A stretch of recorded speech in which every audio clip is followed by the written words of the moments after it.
ब्रिजेश भाटी जी, आप national spokes person है किसान मजदूर संघर्ष मोर्चा के।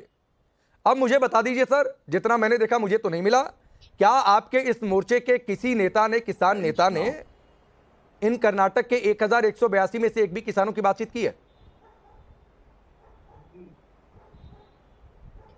राकेश जी, पहले मैं क्लियर कर दूं आपको, मैं किसान मजदूर संघर्ष मोर्चा का प्रवक्ता भी हूं और संयुक्त किसान मोर्चा राजनीतिक जो कल राहुल गांधी से मिला है, हमारा संगठन उसका सदस्य भी है। अरे बाप, और उनकी सारी कॉलों का हम इंतजार करते हैं। जो भी संयुक्त किसान मोर्चा आदेश करेगा, किसान मजदूर संघर्ष मोर्चा, मेरा पूरा संगठन उसके साथ है। क्योंकि ये 750 किसानों की जो शहादत हुई है, इस भाजपा सरकार ने जो शहादत की है, हम उन किसानों की सम्मान को बचाने के लिए दिल्ली आ रहे हैं। और जो जिस तरह से इन लोगों ने एक बैरिकेड लगाकर हमको रोकने का काम किया है, हमारे किसानों आज 7 फरवरी से लेके आज हम जो है जुलाई में बैठे हैं, 25 जुलाई में, आज तक जो सरकार तानाशाही हरियाणा सरकार जो इस पर एक क्रूरता वाला काम कर रही है कि किसान दिल्ली किसी के बाप की है, किसान दिल्ली नहीं आ सकता। दिल्ली सबकी है ब्रिजेश भाई, क्यों नहीं आ सकता? ब्रिजेश भाई, दिल्ली सबकी है, सब कोई दिल्ली है।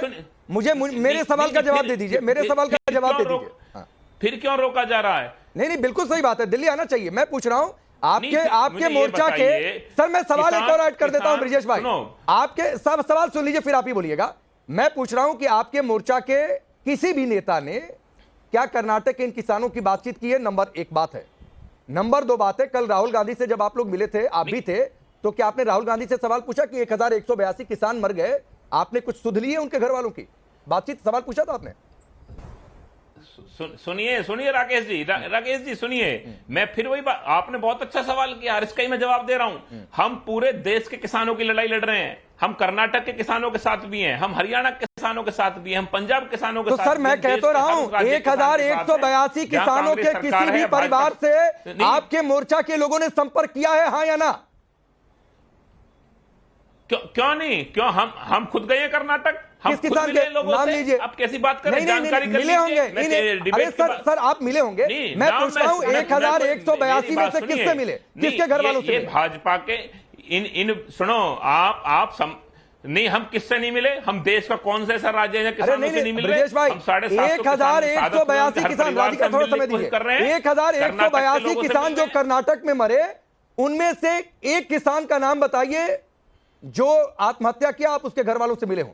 मुझे एक का नाम बताइए। ये बताइए। हम सुनिए राकेश भाई, बात को घुमाने की बात मत करो। नहीं, बात नहीं घुमा रहा हूं सर, मैं ये दिखा रहा हूं कि सेलेक्टिवनेस नहीं होनी चाहिए। पंजाब का भी किसान है, हरियाणा का भी किसान है, मध्य प्रदेश का भी किसान है, और कर्नाटक का भी किसान है। पूरे देश का किसान है, हाँ, पूरे देश का किसान, हर किसान है। नहीं, क्यों नहीं है? कर्नाटक किसान के साथ है, हम क्यों नहीं मिलते उन परिवारों से? भाजपा के नेता ये बता दें, ठीक है, मुझे थोड़ा जल्दी से रमनीक मान, मैं पूछता रह गया, 1182 में से एक किसान का नाम जिसके घर वालों से मोर्चा मिला हो या उनसे बातचीत की हो, ये एक नाम नहीं बता पाए ब्रिजेश भाटी। देखिए, ऐसा है राकेश जी कि कुछ चीजें समझने वाली हैं, कुछ बातें तो केवल कहने मात्र के लिए होती हैं, कुछ दिखावे के लिए होती हैं, और इन चीजों को लेके वास्तव में राजनीतिक दल या उनके जो नेता हैं वो संजीदा होते हैं। They are serious about certain.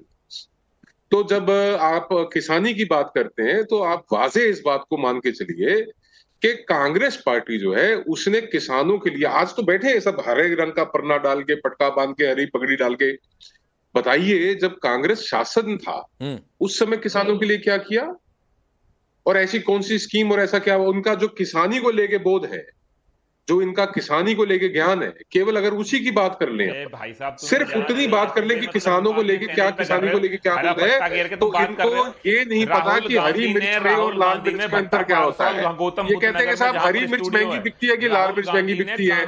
अगर हरी मिर्च सस्ती बिकती है, लाल मिर्च महंगी बिकती है, तो आप लाल मिर्च की खेती किया करिए। ये इनका बोध है। और मैं बता देता हूं, अगर बरसीम में और मेथी के अंदर फर्क बता दे राहुल गांधी देख के कि ये बरसीम है, ये खेती है, या ये मेथी की खेती है, तो आप जो सजा देंगे मेरे को, मैं वो सजा स्वीकार करने को तैयार हूं। इनको केवल राजनीतिक बोध है, इनको किसानी का, इनको किसान के दर्द का कोई बोध नहीं। ये सच्चाई है। और बताता हूं, अभी शुरुआत है। नहीं, मैं अबे मुझे पता है भाटी जी आपको पीड़ा हो रही है, आप सुनिए, थोड़ा दर्द सही है थोड़ा सा, हम लोग भी सुनते हैं आप लोगों को, हमको भी बड़ी पीड़ा होती है। किसानी को जिस तरीके से लोगों ने बेचने का काम किया, माफ करना मैं आपकी बात नहीं कर रहा, अगर आपको लगता है तो आप अपने ऊपर लीजिए, अन्यथा मैं आपकी बात नहीं कर रहा। जिस तरीके से लोगों ने किसानी को बेचा है और ये जो एक प्रपंच रचा जा रहा है निरंतर, ये एक तमाशा किया जा रहा है। देखिए प्रियंका गांधी नारा देती हैं कि लड़की हूं, लड़ सकती हूं, राजस्थान में अपनी सरकार होती है, बलात्कार होते हैं लड़कियों के साथ, मान साहब मैं आऊंगा। कृष्णवीर चौधरी जी इंतजार कर रहे हैं, राधिका एक टिप्पणी ले लूं फिर मैं आपके पास आ जाता हूं। एक टिप्पणी, कृष्णवीर चौधरी जी जितने बड़े किसान नेता हैं, राकेश टिकैत की मैं बातचीत कर लूं, चढ़ूनी की बात कर लूं, बहुत सारे का नाम मैं जानता नहीं होऊंगा, जो मीडिया में इस बात के लिए है कि बयान वो लोग देते हैं आधिकारिक तौर पर, मुझे उनका कोई बयान तो याद नहीं आ रहा, अगर आपको याद आ रहा हो तो बता दीजिएगा। नंबर एक बात है। नंबर दो बात है, ये सिलेक्टिवनेस क्यों है, आपको क्या लगता है इसके पीछे मंशा क्या है?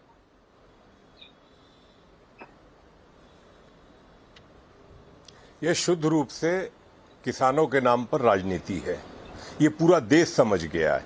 अगर ये सच्चाई नहीं होती तो फिर आज कर्नाटक में जिस तरीके से 15 महीने में 1182 लोगों ने आत्महत्या की है, जिस तरीके से सूखे की वहां हालात हुए हैं, और दुर्भाग्य इस बात का है कि शिवानंद पाटिल जैसा जिम्मेदार कृषि मंत्री इनका ये कहे कि किसान आत्महत्या इसलिए करता कि उसके परिवार को 5 लाख रुपए मिलेंगे। इससे ज्यादा शर्मनाक बात किसी भी राजनीतिक सोच वाले सरकार वाले लोगों को हो नहीं सकती। इससे ज्यादा और क्या गिरी हुई बात कहेंगे।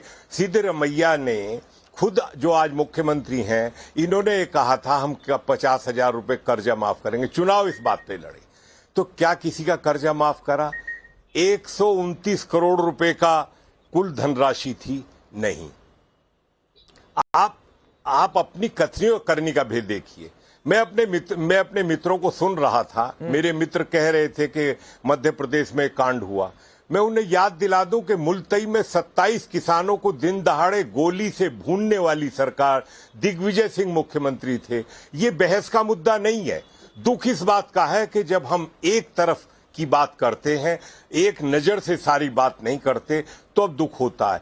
कर्नाटक में किसने आवाज उठाई कि आत्महत्या कर रहा है? किसने कहा कि सूखा पड़ रहा है? दूसरे मंत्री कहते हैं कि किसान तो इसलिए चाहते हैं सूखा हर बार पड़े जिससे कर्जा माफ हो जाए उनका। ये ठीक नहीं है। अब मैं दो बातें जरूर कहूंगा अपने मित्रों से कि 2013-14 का बजट, एक मिनट सुनिए, 2013-14 का बजट 21,933 करोड़ का था, 21,933 करोड़ का था, तो आपने किसी ने ये नहीं कहा कम है। आज 1,52,000 करोड़ का बजट हुआ है। मेरा ये कहना है कि चीजें पूर्ति नहीं होती, लेकिन 21,933 बहुत सही मुद्दा आपने उठाया कि 2013-14 जब यूपीए आखिरी बार शासन काल में था और तब और अभी के बजट में क्या अंतर। योगेश जी मुझे एक बात बताइए, थोड़ा सा वक्त कम है, मैं 20 सेकंड देता हूं, फिर राधिका जी आपके पास आ जाऊंगा। राहुल गांधी भट्टा पारसौल चले जाते हैं, जिसका जिक्र किया है अभी ब्रिजेश भाटी ने। मैं पूछ रहा हूं कर्नाटक में इन 1182 किसानों में से एक किसान के भी घर राहुल गांधी कब्जा रहे हैं, मुझे तारीख बता दीजिए अगर